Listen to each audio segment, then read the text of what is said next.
Member for Dennery North. Thank you very much, Madam President, Mr. Speaker. Madam President, Mr. Speaker, I rise, like my colleagues before me, to pay homage to the late Honorable Arsene James, former government minister and member of parliament for the constituency of Micoud South.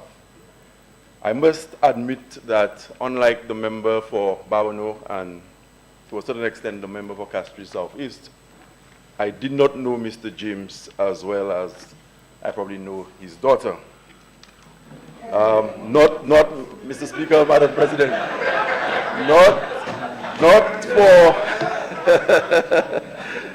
not for the reasons that have caused the members opposite to chuckle. In fact, Mr. Speaker, Madam President, his daughter was here with us today, and I enrolled at the Teachers College at the same time in the late 1990s. That is why I know his daughter better than I knew him.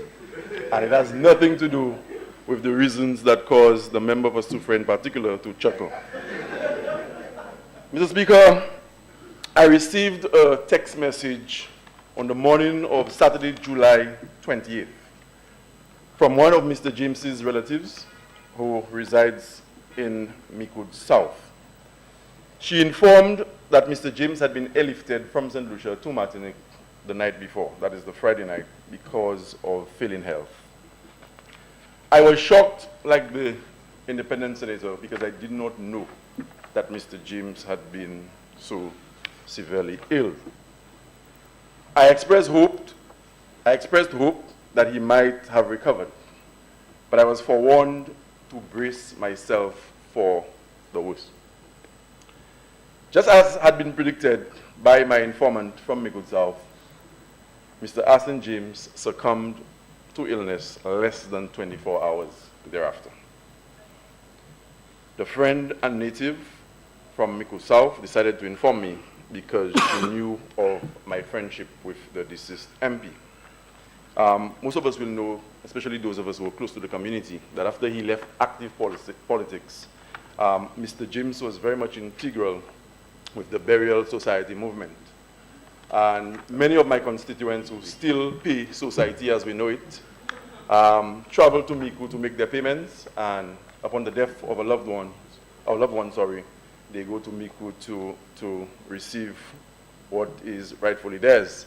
And as parliamentary representative, more often than not, when you have a death in your constituency, people look in your direction for support. And for me, sometimes support is manifested in the form of transportation to the valley, to Micoud, to collect society money. And so in my personal capacity, upon receiving the news that he had died the Sunday morning, I paid the following tribute on my Facebook page. And I read, I am deeply saddened by news of Mr. Arsene James's passing. The former Micoud South MP and Education Minister died at hospital in Martinique earlier this morning. Mr. James was a former parliamentary friend and colleague who always wished me well in ministerial life. His advice was that I always remain grounded in community and true to the people who elected me. I often teased him about never having seen him take selfies with his smartphone. He often chuckled at my obvious mischief. We shared a good laugh in the lounge, and at the time, the lounge was upstairs. Age difference, Madam President, Mr. Speaker, was not an impediment to our camaraderie. He was the eldest in the parliament at the time, and I, the youngest. I saw him lose his cool in the parliament just once. On the day in question, he was peppered by the indomitable Harold Dalton, provoked about demands he, Mr. James, had made for expansion of the Deriso Cemetery. Mr. James was not amused, to say the least, and the rest is parliamentary history. St. Lucia has lost a champion educator and a man who dedicated his life to the service and upliftment of people. Condolences to his family, friends, constituents, and members of his party.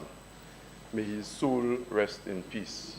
To the family members who are here with us today, I want to say take heart, take courage in knowing that Mr. James served community and country with distinction. May his soul rest in peace.